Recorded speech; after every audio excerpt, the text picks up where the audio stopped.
अस्सलामुअलैकुम, आप देख रहे हैं समा। मैं हूं सिद्रा मीर और मैं हूं किरण आफ्ताब। सबसे पहले कोरोना की बात करनी पड़ेगी। कोरोना का जोर फौरी न तोड़ा तो बड़े शहर भी बंद करने पड़ जाएंगे। ऐसा करना पड़ेगा। एनसीओसी सरबराह असद उमर ने खबरदार किया। कहा, ना तो अवाम संजीदगी का मुजाहरा कर रहे हैं, ना ही इंतजामिया फैसलों पर अमल करा रही है। आखिर क्या किया जाए इस सिलसिले में? और अगर यही सूरत हाल रही तो बड़े शहरों में कातिल वबा का फैलाव रोकने के लिए बंदिश मजीद बढ़ाना होगी। जो हिफाजती तदाबीर हैं जिनके ऊपर पिछले साल कौम ने बड़ी हद तक अमल किया, इस दफा वो देखने में नजर नहीं आ रहे। ना कौम इतनी संजीदगी का मुजाहरा कर रही है, ना सच्ची बात है इंतजामिया से भी अब वो कार्रवाई की जा रही है जिसकी जरूरत है। मर्दान में कल पॉजिटिविटी की शरह 33%, पेशावर 26%, फैसलाबाद 25%, लाहौर 27%, रावलपिंडी 28%,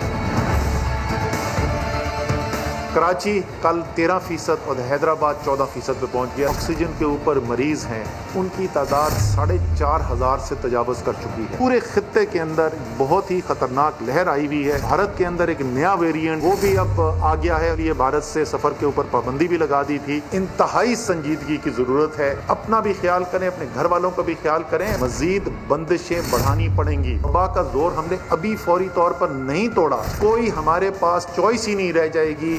आपको बड़े बड़े शहर जो हैं खुदा न खास्ता बंद करने पड़ेंगे। हमारे पास मार्जिन जो है वो चंद दिनों का रह गया है। कोरोना की कातिल वबा से मजीद 148 अफराद जाँ बहक हो गए।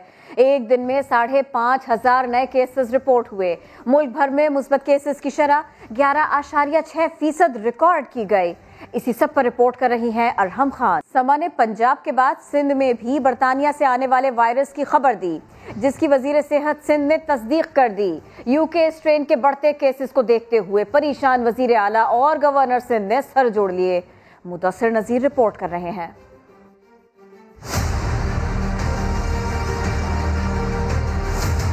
यूके स्ट्रेन की सिंध में एंट्री, समा की खबर दुरुस्त साबित हो गई। वजीर सेहत सिंध अजरा फजल पेचो ने बयान जारी करते हुए कहा कि कराची में की जाने वाली जेनोमिक स्टडी के मुताबिक 50% सैंपल्स में यूके वेरिएंट की तस्दीक हुई है। वजीर सेहत का कहना है कोरोना को कंट्रोल करने के लिए वैक्सीनेशन का अमल तेज कर रहे हैं। हमारे यहाँ कराची में भी के मुताबिक आइंदा 2 हफ्ते में कोरोना के फैलाव में गैर मामूली इजाफा हो सकता है। गुज़िश्ता 12 रोज में कोरोना के योमिया केसेस की तादाद दुगनी हो चुकी है, जबकि कोरोना टेस्ट मुस्बत आने की शरह 3% से बढ़कर 6% से तजावज कर चुकी है। कोरोना के बढ़ते ग्राफ के बाइस वजीर आला सिंध सैयद मुराद अली शाह ने गवर्नर हाउस में इमरान इस्माइल से 1-to-1 मुलाकात की, जिसमें कोरोना का फैलाव रोकने के लिए कोशिशें तेज करने पर इत्तेफाक किया गया। मुदस्सिर नजीर, समा, कराची। आगे बढ़ते हैं, आपको बताते हैं किसी के फिरके को न छेड़ो और ना ही अपना छोड़ो। वज़ीर दाखिला शेख रशीद ने कलअदम तहरीक लब्बैक से मुआहदे की तफसीलात बताई। कहा, साद रिजवी कत्ल और दहशत गर्दी दिफात के तहत गिरफ्तार हैं। साद रिजवी समेत 210 अफराद कानूनी अमल से गुजरेंगे। वज़ीर दाखिला ने वाज़ेह किया कि किसी का कोई दबाव नहीं, रियासत की रेट कायम है। TLP के साथ 19 की रात को तय पाया कि हम 20 को ये कौमी असम्बली में पेश करेंगे, जिसमें फ्रांस के सफीर को मुल्क से निकालने के शामिल थी कि उस पर बहस की जाएगी। जो करारदाद पेश की गई है उसमें ये शामिल किया गया है बैनुल अक़वामी तल्लकात के मामलात रियासत को तय करने। कोई फर्द, ग्रोह या जमात इस हवाला से बेजा गैर कानूनी दबाव नहीं डाल सकता। ये भी तय पाया MPO के तहत जो गिरफ्तार लोग हैं 733 में से 669 लोगों को रहा कर दिया गया। 210 जो FIR हैं वो अदालत के प्रोसेस से गुजरेगी, जिसमें साद रिजवी साहब का भी केस शामिल है। तो उस केस में 78A भी शामिल है 302 के साथ, और 12 लोग जो उनके पास थे उन्होंने 19 की रात को ही वापस कर दिए थे। हमारी सारी कोशिशें पहले नाकाम हो चुकी थी और मैं ये कहूँगा कि TLP ने भी खुशगवार माहौल में इस काम को पाया, तकमील तक पहुँचाया। आज रियासत जो है पूरी तरह अल्हम्दुलिल्लाह अपने आब व तायब पे कायम है, किसी के दबाव में नहीं है। वज़ीर आज़म के नुमाइंदा खुसूसी ताहिर अशरफी कहते हैं हालिया एहतजाज के दौरान होने वाले जानी नुकसान के जिम्मेदारों के खिलाफ कानून के मुताबिक कार्रवाई होगी। हुकूमत ने मुआहिदा पूरा किया, जल्दबाजी करने वालों से पूछें ऐसा क्यों किया। कौमी असेंबली में कल करारदाद पर कुछ लोगों का रवैया अफसोसनाक था। हम भी खुश हैं, वो भी खुश हैं, डरने खत्म हो गए, कौम भी खुश है। कानून पाकिस्तान में मौजूद है, जो कत्लो क़िताल हुई है, जो नुकसान हुआ है, कानून के मुताबिक उसका फैसला हो। हुकूमत कोई ऐसा काम नहीं करेगी जो गैर कानूनी हो। दो ही चीजें उनके साथ तय हुई, एक जो कल करारदाद आ गई है और दूसरा जो MPOs के तहत उनके लोग गिरफ्तार हैं, जो हमारे साथ तय थी 20 तारीख। उस 20 तारीख को हमने करारदाद कौमी असेंबली में पेश कर दी। ये आप उनसे पूछ सकते हैं कि उन्होंने जल्दबाजी क्यों की। हमारी तरफ से तो अपने टाइम पे सब कुछ हुआ। जो करारदाद मंजूर हुई है उसके ऊपर सबका इत्तेफाक था, लेकिन कल हमने जो रवैया कुछ लोगों का देखा वो बड़ा ही अफसोसनाक था। उम्मत मुस्लिमा के लिए इस वक्त सबसे बड़े दो मसाइल हैं, एक इस्लामिक फोबिया और दूसरा तौहीन नामूसे रिसालत जो है, इसको रोकना कैसे है। बदतमीजी का जवाब देना होगा। शाहिद खाकान अब्बासी को स्पीकर कौमी असेंबली से बदतमीजी महंगी पड़ गई। असद कैसर ने साबिक वजीर आजम को इजहार वजू का नोटिस जारी कर दिया। नहीं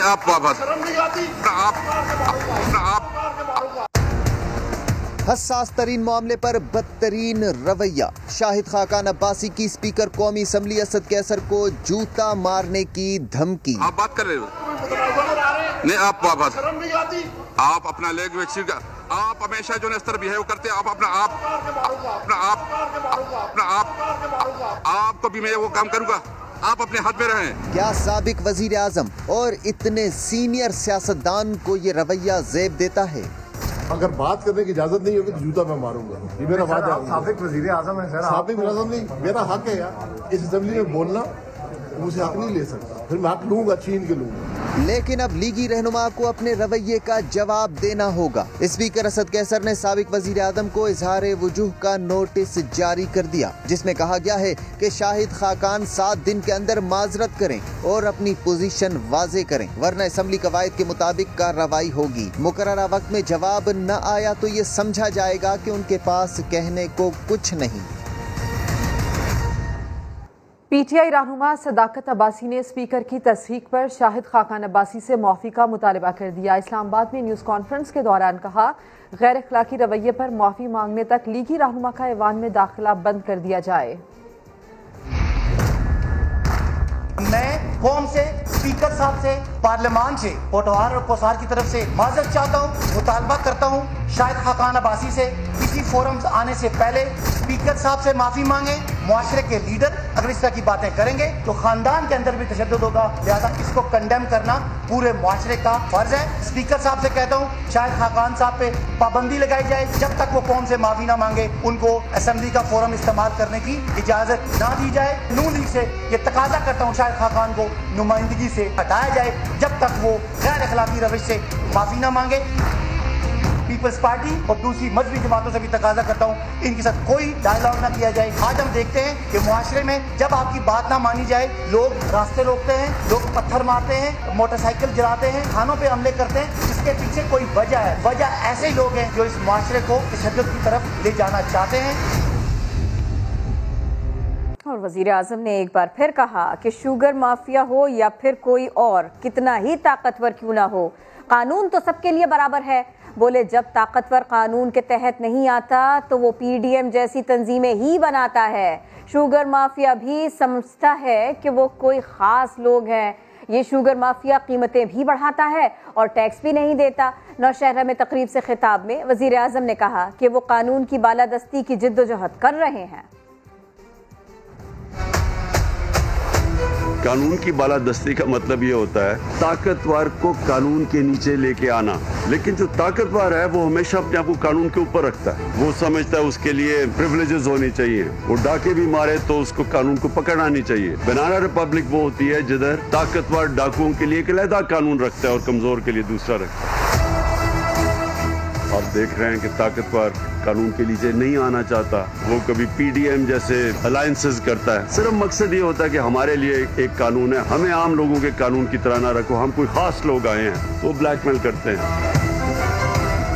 वो उसी तरह शुगर माफिया है, लोगों को बेचारों को महंगी चीनी गुर्बत पैदा करके कीमतें बढ़ा के पैसा बनाते हैं और फिर ना वो टैक्स देते हैं। हमारे नबी सल्लल्लाहु अलैहि वसल्लम ने कह दिया था कि तुम्हारे से पहले बड़ी कौमें तबाह हुई, जो ताकतवर के लिए एक कानून और कमजोर के लिए दूसरा। उन्होंने रास्ता दिखा दिया था कि हमने अपने एक इंसानियत का निजाम भी बनाना था और कानून की बालादस्ती कायम करनी। ये दो चीजें हैं जिसकी वजह से दुनिया की तारीख का सबसे बड़ा इनकलाब आया था।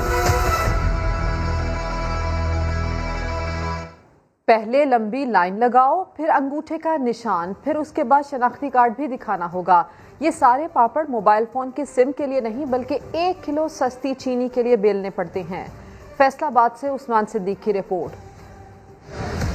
पहले अंगूठे पर निशान लगवाओ, शनाख्ती कार्ड भी साथ लाओ, लंबी लाइनों में तवील इंतजार के बाद 1 किलो चीनी पाओ। फैसलाबाद के रमजान बाजारों में अदालती अहकामात हवा में उड़ा दिए गए। शहर के 19 बाजारों में चीनी के लिए आवाम का खिड़की तोड़ रश। हर बाजार में मर्दों खवातीन की लंबी लाइन। इंतजार की सूली पर लटकते अवाम हुकूमती इक़दामात पर फट पड़े। 9 बजे से लेके यहाँ खड़े हैं, सारा घर का काम काज सब कुछ छोड़ के। तो तबीयत भी ठीक नहीं रहती, किसी को शुगर है, किसी को घुटनों की मर्ज है, किसी को कुछ है। फिर अंगूठों पे निशान लगाते हैं, शनाख्ती कार्ड लेते हैं और 1 किलो चीनी देते हैं। जिनकी फैमिली इतनी बड़ी बड़ी है, वो जिनका कोई लाने वाला नहीं, एक ही बंदा लाने वाला, वो क्या करेगा। रमजान बाजार इंतजामिया ने मलबा अफसरान के सर डाल दिया। गवर्नमेंट की जो है तरफ से हमें 1 किलो चीनी प्रोवाइड करने का हुक्म है, तो हम 2 किलो कैसे किसी को दे सकते हैं। लेकिन यह कि अगर चीनी वाफर मकदार में आए तो 2 किलो भी देंगे और इज्जत के साथ ही देंगे। जिला इंतजामिया हुकाम के मुताबिक गुज़श्ता 8 रोज में 2,53,000 किलो चीनी शहरियों को फरोख्त की जा चुकी है। कैमरामैन कदीरुर रहमान के साथ उस्मान सिद्दीक, समा, फैसलाबाद। शुगर स्कैंडल में तफ्तीश की कड़ियां बुजदार सरकार तक पहुंच गई। नैब रावलपिंडी से साबिक वजीर खुराक समीउल्लाह चौधरी और साबिक वजीर सनत और पैदावार मियां असलम का बुलावा आ गया। ईद के बाद दीगर बड़ी शख्सियात की भी तलबी का इम्कान है। नैब रावलपिंडी में पंजाब के 2 साबिक वज़रा तलब कर लिए गए। भारी सब्सिडी क्यों दी गई, चीनी महंगी क्यों हुई, समीउल्लाह चौधरी और मियां असलम रिकॉर्ड समेत 4 मई को तलब कर लिए गए हैं। शुगर स्कैंडल की तहकीकात में यह अहम पेशरफ्त हुई है। सिद्रा, क्या आपको पता है कि आजकल लाल मिर्च के भाव क्या चल रहे हैं? बिल्कुल किरण, सुना है कि मिर्चों की भी अब ऊंची उड़ान है। जी जी जी, बिल्कुल ऊंची उड़ान है। खेतों से 20 रुपए फी किलो का सफर शुरू करने वाली मिर्चें आम सारिफीन तक पहुंचते पहुंचते 1000 रुपए फी किलो तक की हो जाती हैं। यकीन नहीं आता लोगों को, तो दिखा देते हैं आसिफ बलोच की रिपोर्ट। सुर्ख मिर्च लाल मार्केट में 900 रुपए, 1000 रुपए, 1100 से कम है ही नहीं। लाल मिर्च जो अच्छी वाली जो है वो 1000 रुपए से लेकर 1100 रुपए तक है। अच्छी लाल मिर्च आप जहाँ से भी लेंगे आपको कम से कम 1000 रुपए से ऊपर ही मिलेगी, 1000 से नीचे नहीं मिलेगी। लाल मिर्चों का ये रेट नहीं होना चाहिए। अब मैं जो आपको बताने लगा हूँ, ये सुनकर आपका रंग लाल हो जाएगा।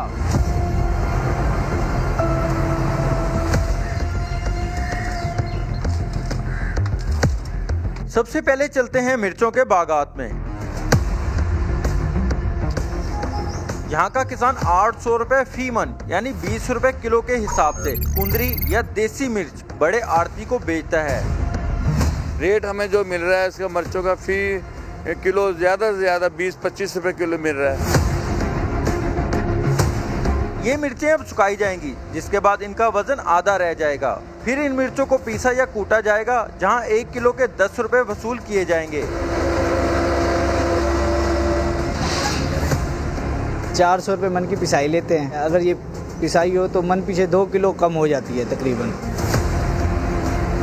फिर गोदाम से मिर्चें गला मंडी की तरफ रवाना की जाएंगी। 40,000 किलो मिर्चों की ट्रांसपोर्ट का खर्चा 8,000 रुपए आएगा, यानी 5 रुपए फी किलो मजीद बढ़ा लें। इस तरह मंडी में आड़ती को पिसी हुई मिर्च तमाम अखराजात के बाद 300 रुपए तक पड़ जाती है। यूँ एक बड़े आड़ती ने मिर्च को 500 रुपए फी किलो बेचकर 200 रुपए से जायद का मुनाफा कमा लिया। किसान से हम लेके आते हैं मिर्चें और फिर सुखाते हैं, फिर हम पिसवाते हैं ना, तो फिर हम 500 रुपए किलो देते हैं मिर्चें तो छोटे दुकानदारों। यहाँ एक और आड़ती की एंट्री होती है जिसे छोटा आड़ती कहा जाता है, जो 500 रुपए की खरीद कर 800 रुपए की किलो मिर्च दुकानदार को बेचता है। 800 रुपए 900 रुपए मिर्च बेच रहे हैं, हमें तो सिर्फ ये 50 रुपए किलो के पीछे पड़ता है ना। कुंदरी मिर्च जो है रिटेलर को हम सेल कर रहे हैं 900 रुपए 1000 रुपए किलो तक की। पीछे से जो है परचेजिंग जो है वो हमारी बहुत कॉस्टली हो जाती है। दुकानदार अपना मुनाफा जोड़कर 1000 रुपए तक ये मिर्च बेच देते हैं। 320 रुपए किलो मिर्च 920 रुपए किलो हो गया और एक बार अब रेट बढ़ गया, वो दोबारा नीचे आने का नाम नहीं ले रहा। यूं 20 रुपए से शुरू होने वाली मिर्च हर एक के मुनाफे में पिसने के बाद शहरियों को 1000 रुपए फी किलो की पड़ती है। लालच की कहानी यहीं नहीं रुकती, इसमें तरह तरह की मिलावट भी की जाती है जो इस मुनाफे से भी ज्यादा है। कैमरा टीम के साथ आसिफ बलोच, समा, मुल्तान। अब झंग से हमारे नुमाइंदे अरशद खान मिलवाएंगे आपको एक ऐसे शख्स से जिसे दूसरों का माल धोखे से हथियाने की सजा मिली। आज ये बुरे काम छोड़ चुके।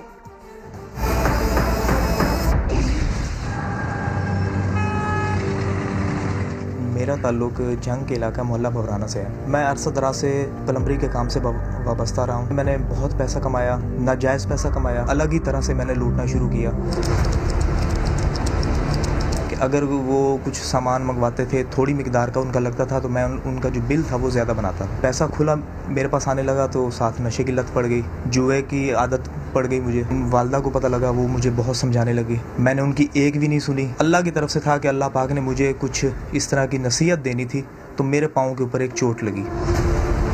उस चोट की वजह से करके मेरा एक मामूली सा ज़ख्म इतना फैला कि मेरी टांग कटने तक की नौबत आ गई। मैंने बहुत डॉक्टरों को दिखाया, बहुत इधर उधर भागा, पर जहाँ भी गया मुझे मायूसी के सिवा कुछ नहीं मिला। सिर्फ यही सामने नज़र आया कि टांग कटेगी। अब टांग कटेगी तो मेरा जिस्म का एक हिस्सा जा रहा है। फिर अल्लाह से तौबा ताइब हुआ, माफ़ी मांगी। जो कमाया मेरा उससे दुगना मेरे ऊपर लगने वाला था। अल्लाह का शुक्र है कि तौबा ताइब हुआ। अल्लाह पाक ने किसी तरह से भी मेरी जो थी दुआएं उनको कबूल किया। जिस तरह भी था, मेरा जो वो जिस्म का हिस्सा था वो बच गया, मेरा आधा पाँव कट गया।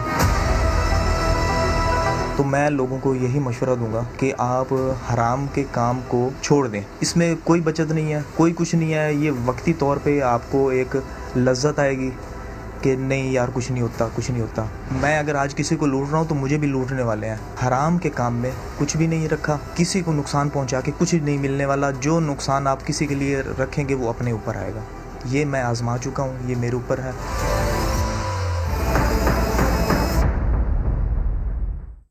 अबू हुरैरा बयान करते हैं, रसूल अल्लाह सल्लल्लाहु अलैहि वसल्लम ने फरमाया, लोगों पर एक ऐसा ज़माना आएगा कि आदमी इस बात की परवाह नहीं करेगा कि वो हलाल तरीके से कमा रहा है या हराम से।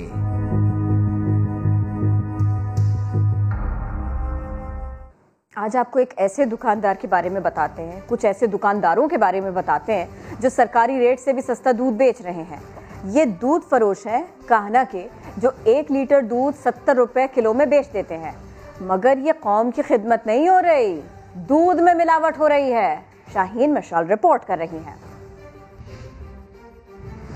रमजानुल मुबारक का महीना जहां हमें नेकियां समेटने का मौका देता है, वहीं कुछ मुनाफाखोर इस बाबरकत महीने में मिलावट करके पैसे समेटने के चक्रों में होते हैं। ये मुनाफाखोर कौन है, आइए जरा इनको बेनकाब करते हैं। दुकान का नाम अल्लाह और अल्लाह के बंदों से ही धोखा।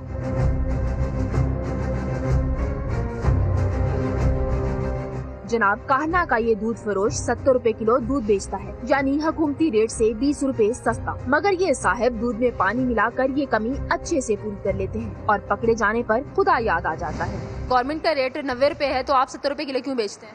भाजी इसलिए बेचीदा भी इतने गरीब आम नहीं इन्ने पैसे भर सकती।